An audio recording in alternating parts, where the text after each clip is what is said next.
up, guys?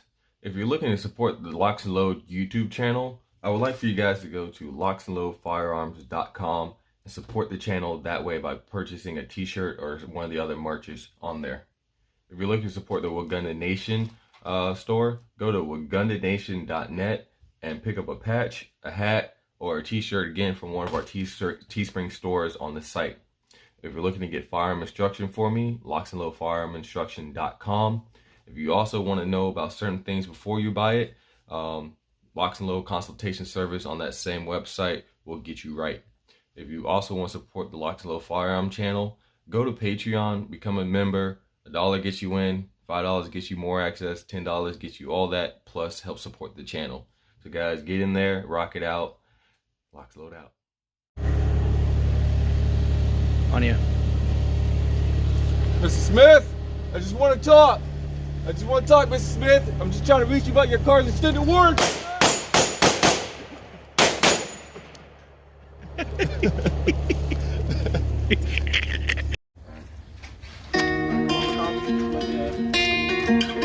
Alright, Soul Team, security team, we're about to make infiltration of the building now.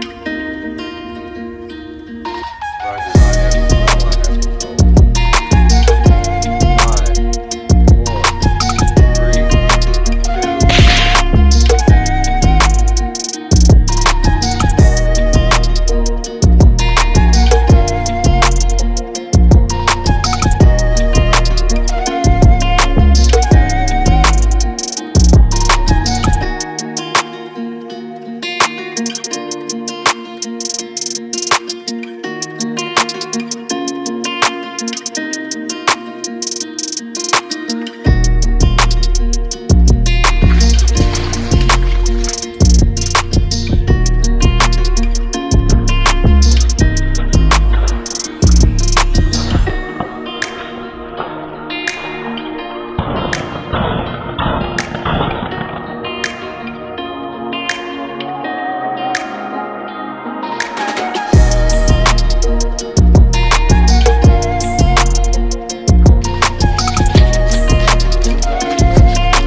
What up, guys? LocsNLoad Firearm Reviews here today with another video. Alright, so today I'm going to do a video on my life and liberty setup.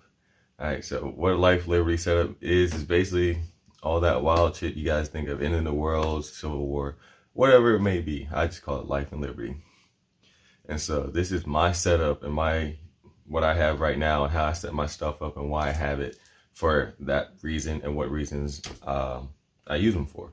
So really, it's going to be a kind of a prolonged video, so you guys might want to, find something, make sure you're chilling for a little bit if you're sitting on the toilet, so it might be like a 30-minute plus video because it's a lot of gear to go through.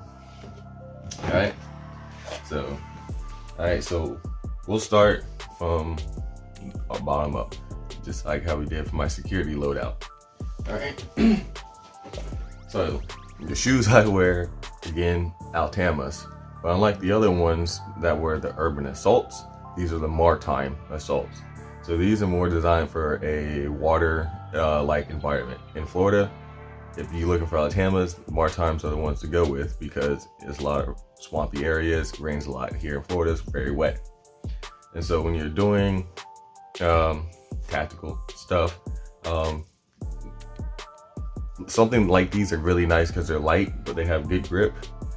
If you're looking for complete waterproofness, these are not it at all, right? So they're not designed to keep your feet dry all the time, but it's designed to where if water got in the shoe, it can get out quickly and dry your feet quickly. So the water's not just sitting in there, and then it's made from certain materials to where the water's not gonna erode it, it's not gonna rot and have that smell like normal shoes do when they get wet.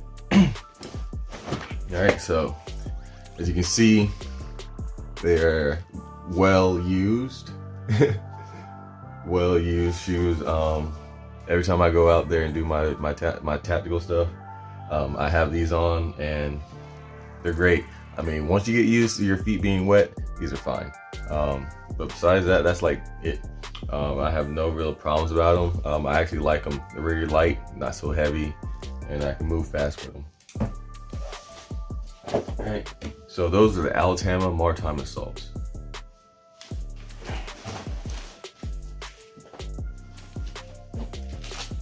Next, I pretty much just multicam my whole stuff out, multicam home, right? And it's really funny because I used to laugh at those guys, like when I first started. It's like, look at these fools wearing all multicam like they're real soldiers and shit. And now look at my dumb ass. But anyway, so these are the pants I wear. These are not Cry Precision. Trust me, I am not spending Cry Precision money on pants. These are from Amazon. It's like some Chinese make. And these pants have actually really withstood a lot. I'm actually surprised that the pants have held together through all the stuff I've done. And they continue to rock. I just throw it in the washer dryer, bam, put them back on, go back out there. Oh, that's dirt in my face. I literally pulled this out of the dirty hamper, so. And so those pants have actually done very well. They're like $39-40 on Amazon. I'll put the link down in the description box if you guys want to pick up a pair. I highly recommend it because they've actually suited me very well. I recommend that when you do buy them, you buy them a size up because they're coming from like China or something. And so you know how the sizes are smaller than American sizes. Next. Another multicam shirt, just kind of fit with the gear. This one is the short sleeve version. I do want to get a long sleeve one, but this is very nice when it's hot. I rather prefer when you're going through the woods and stuff. It's nice to have the long sleeve, especially if there's a lot of thorns in the woods. You're definitely going to want the long sleeves to cover up your arms and protect your arms. But besides that, the shirt works fine. I think, again, I got this off Amazon. Not much to it, just a shirt. All right, gloves. Mostly I use the 511 gloves because I like how light they are in the hands. Very thin material, not like the gloves, like the Oakley gloves with like those polymer knuckles. Those are cool, but they kind of, I just don't like them. And then the gloves itself is a lot of material, thick. I like these where it's very thin, almost like I'm not wearing gloves, but I still am at the same time. But so these 511s are very inexpensive. You get them like Academy anywhere, and they work well so far. Used it for the tactical shit. I've used it for security, and they work. All right, what next? All right, we'll talk about the belt. Alright, so if you followed the channel for a while, you have seen this belt a lot. Alright, so this is my Blue Alpha Gear belt that was sent to the channel 2-3 years ago, right? It's got the inner belt that you can use for concealed carry. I actually like it, and I've used it for concealed carry. It works very well for concealed carry. And then you got the outer belt here, and it's got MOLLE, even though it's kind of used up. You got MOLLE webbing, where if you want to attach, you know, your magazines, or like a knife or anything to your MOLLE attachment, you go ahead and do so right there. And it supports all the weight very nicely. As you see on my belt, you know, Cobra buckle. I got the, again, from Amazon, karambit knife. I actually like it. Not very big, but still at the same time, I can still use it for what I need to. And doesn't take up much space, and it lays flat on the belt, so when I go prone, the belt is actually laid flat and it's not sticking into me. The mag carrier I have is S-Tac Kiwi. I think my mags are in the can, but I have two Glock 19X mags, the tan ones, right here. And I got a 30 round AR mag and the S-Tac Kiwi holder. Dump pouch. Forgot who I got this from, I don't know. And over here, Safariland holster, got off Amazon, that takes the light for my X300 B for my Glock 45 9mm. And then I attached a tourniquet to the front of my holster, so that I always have a tourniquet right there at the ready. If I need it, I just reach down and grab it. I can get it with either hand too. Alright, and so this is my belt. I like it. I see a lot of people who put a lot of shit on their belt. As you can see, I'm very minimalistic. What I put on my belt, I don't like to have too much stuff on it, because again, especially on the back, when you start adding stuff to the back and you start doing vehicle ops and stuff like that, all that stuff starts to get in the way. And so I typically don't like to have stuff on the back of my belt. Look at my security loadout video. My belt pretty much mimics the same setup. So, like I said, had that belt for 2-3 years now. It's my favorite belt right now. And again, I'm not looking to replace it, and I still use it. And like I said, it's in my life and liberty setup. So if some shit popped off, this is the belt I'm going out the door with. All right. So on here, this is my med kit for my life and liberty setup. I don't have it attached to the belt because, like I said, most people have it attached to the back, like I used to do for a while. When you start doing vehicle stuff, that med kit on your back starts to annoy you. So I went with the fanny pack option. And so if I'm running something, I can just have it on the back like a normal med kit. When I get in a vehicle, I can just swing it to the front of my body and have it there, and my back is free and I'm comfortable. All right, and so I know I don't have them in here. I just took them out and put them in a backpack because I had to do a security event and where I had to need extra medicals. So I quickly just took the tourniquets out of here and put them in the backpack. But I'm gonna return them back to this fanny pack. So I have 2 tourniquets on my fanny pack, one on either side. Got the shears, full of medical gear, the whole IFAC and boo-boo kit deal. So everything I can need all in one package. Like $20 on Amazon, very inexpensive. If you look at my fanny pack video, which I did not too long ago, explains everything in here, where I got it, why I bought it, the whole 9. So if you want to find out what this is and more details on it, check like maybe 2 or 3 videos after this one and you'll see it. Right, and so that's my belt setup, right? All right, next, helmet. All right, so this helmet here is a Hardhead Veterans bump helmet. It's not ballistic, but it is rated for if like someone hit me with a bat, or if I got hit, like fell on my head, it would protect me. As you can see, kind of gone ahead and decorated. It's your helmet. Most people do it anyway, so why not own it? So I got the LocsNLoad. Represent the U.S. Navy, the best branch in the armed forces. Ghetto Duck Squad, if you know, you know. Shout out. And I got the RBG flag. The Ear Pro is again from Amazon. It's a knockoff Peltor. They actually work pretty decently. It's got the gel cups on here, and I got the Hardhead Veterans like little helmet attachment. I would suggest you go with the arc rails if you were me. I think the arc rails are better than this setup. But it's just what I got right now, and it works for right now. But when I do get the chance, I would like to switch these out or get a different helmet with arc rails so I can have a better setup. Got the pads in here set up for my head, again with dreadlocks. Notice if you have long hair, like especially dreads and Velcro, for some reason does not go well. So when you wear a helmet, make sure you got some kind of head covering to keep the Velcro off your hair, because it's gonna suck trying to pull this helmet off and you almost feel like you ripped like 2 or 3 locks out of your head. Yeah, been there. And then I got this counterweight pack on the back. It doesn't have any weights in there, but what I can do is just some cable management. Helmet's nice. I wear it pretty often when I go out just to get used to it, because I buy the gear. You buy the gear, you want to use it. Make sure you get proficient with it. So don't buy it and just let it sit. When you go out to the range, wear that shit. Who cares if people are looking? Oh well. All right. And this one. Now this is my plate carrier. This is the Faro Concepts FCP CV5. Same as my security plate carrier, just this one's in multicam. Alright, and so how I got it set up, I got my tourniquet over here, my 3 AR mags.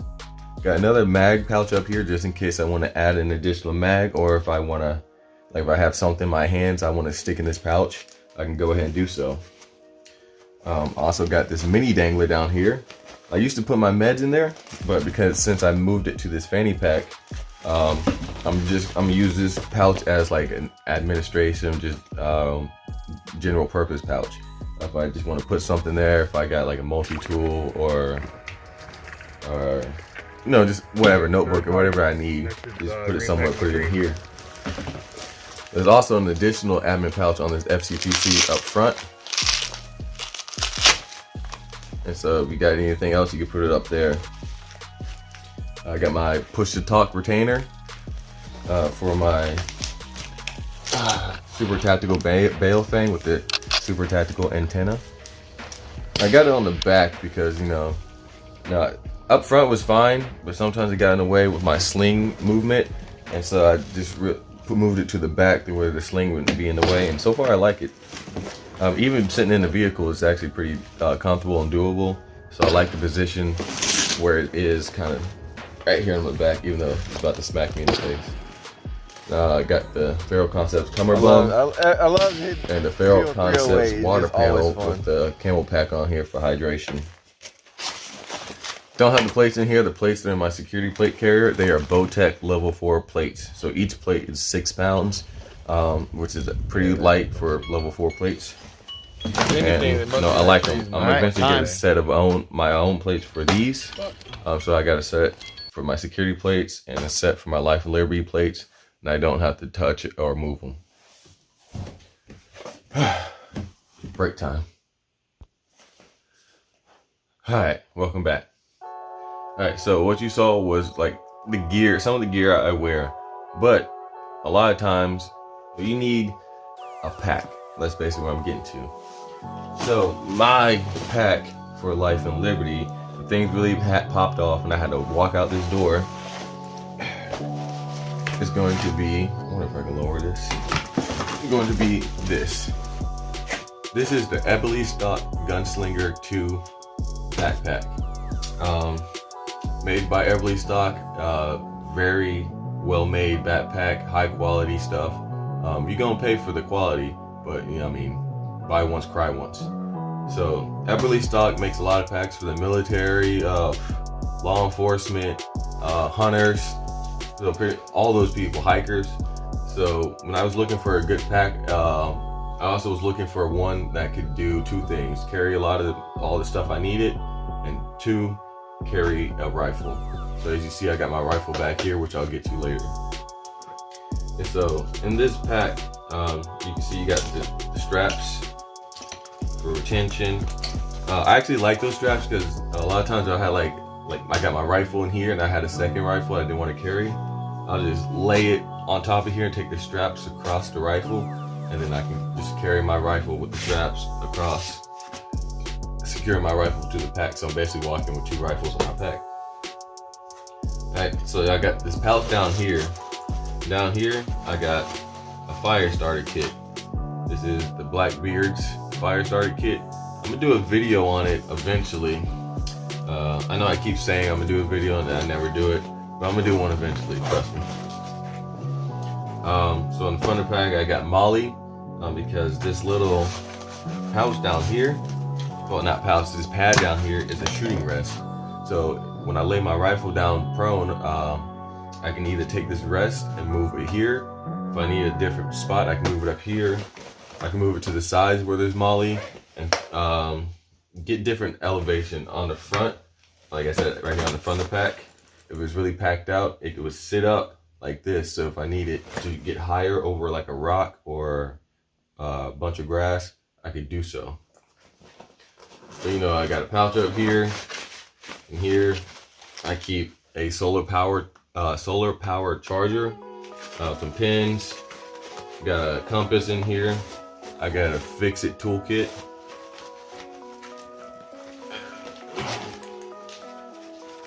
alright, lens to that compass, some some colored markers.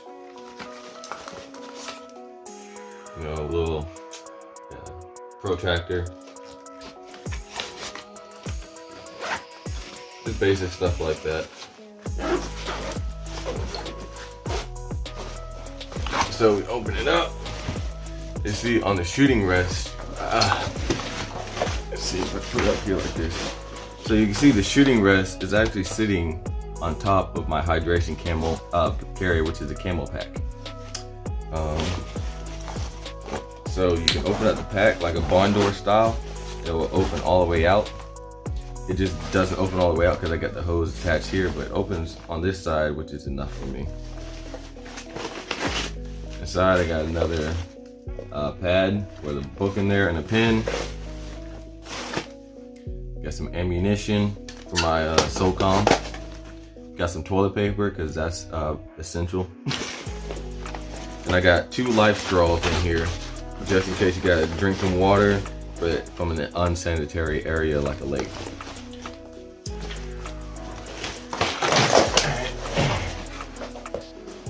And then, like I said, the pack allows me to carry my rifle on the back. Right. So you look at the back, it's got a lot of padding.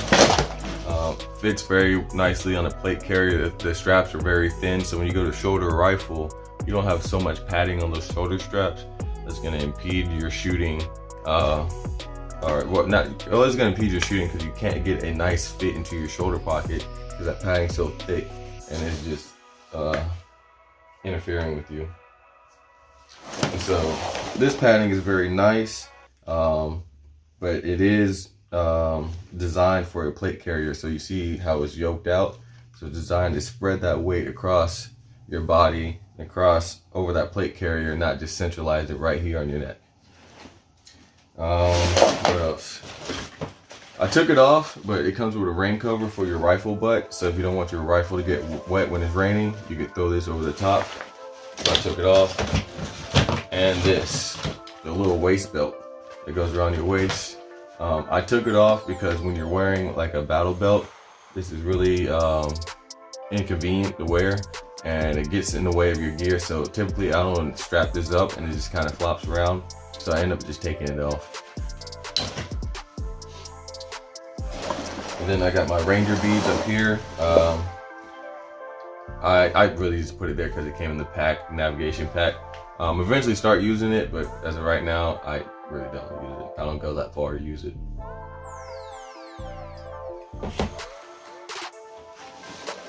All right, and so now we're going to talk about the rifles. Right, so you saw how I just pulled that SOCOM out of the backpack, which is what it's designed for, to hold your rifle in your pack so you can free your hands up or carry a different firearm at the same time. So the reason why I got this pack for my life and liberty, so my reach out and touch 'em weapon, which will be this SOCOM 16 and 308. Ain't she pretty? She's beautiful. I ain't gonna lie. This is my favorite gun. So this is my reach out and touch 'em gun, and so I don't always need it, or if I'm trying to get to somewhere, I might need a different weapon for that situation. So while this is sitting in the backpack, even though this thing is completely badass, just take a look at it, y'all. Beautiful, ain't she? Yes, she is. So I haven't done too many modifications. I've swapped out the Springfield Armory stock that it came in with the fixed stock for an Archangel stock from Pro Mag. And so you see it with the adjustable buttstock and the cheek riser. Trigger is very nice on this thing. And the scope on it is a Primary Arms 3-18 HUD DMR. Very nice scope. Honestly, my favorite scope that I own right now. Like I said, 3-18. It's got the level up here to make sure I'm actually on target, not to the side or or you know what I'm saying, canted to the side. And then I also got a little level right here, so if I'm shooting at an angle, it'll let me know what angle I'm shooting at. I got a sling point attachment here and here, and I got a couple Magpul M-LOK slots in case I have to attach a bipod or a flashlight. And so it's my baby right here. I think the furthest I've taken this right now probably 300, I believe. I know at least 250, but I believe as far as I took it was 300. It was really like a hard guess. I knew it was past 250. I know it's kind of like at 300, getting close to 300, but it was nice because it was an unknown distance. I didn't really know. I just kind of guesstimated, and bam, I hit it. So I felt pretty good. And so this is my baby right here. Like I said, my favorite gun. Good hit.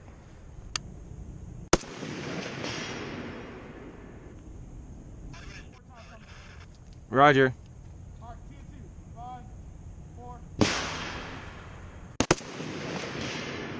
And that's to reach out and touch them. All right, and so while I have this reach out and touch them, I do need a close-in fighting gun, all right? Or if I want to do some precision shooting, I'm gonna have to get to the objective first, and I need a firearm that can do that. And so what I have is, my 11.5. So this is a build, whole bunch of parts. I'm not gonna name all of them, but this is my 11.5 AR pistol. Yes, 26 overall. So yes, you see the vert grip, and no, it's not 90 degrees. SMD, get out of here. All right, so going from front to back, we got the Mission First tactical muzzle device. LocsNLoad, that muzzle device looks bent. It does, because it is bent. Got the Surefire RM2 flashlight, 1000 lumens. I actually like it. I love how it sits at the 12 o'clock position, because a lot of people have the offset lights to one side, right? Which is cool, it's fine, until you start doing like those VTAC board drills, and you realize you can't get your rifle through, or if it's especially at nighttime, you gotta illuminate a target down range, but you gotta get all that package through that little ass aperture, and you can't because your light offsets. You're trying to get your barrel and your light through this little ass hole, it's not gonna work. And so when I realized that when you use this 12 o'clock position, you can get your barrel and your light through the hole at the same time, hit it, and hit your target. So that's why I'm a huge fan of the 12 o'clock light position. I got my Daniel Defense front sight. Got the Aimpoint Pro. It's used, but it's still an aim point and it works fine. I got some hits. Need to just take it to the range, get some more practice with it.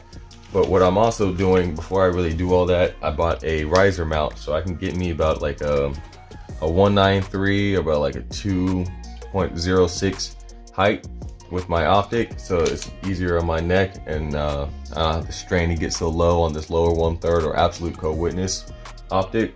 So that's gonna be nice when that comes in. The rail is a BCM MC MR rail, M-LOK. Got the BCM foregrip. They say vertical, but it's not technically vertical because it's 89 degrees.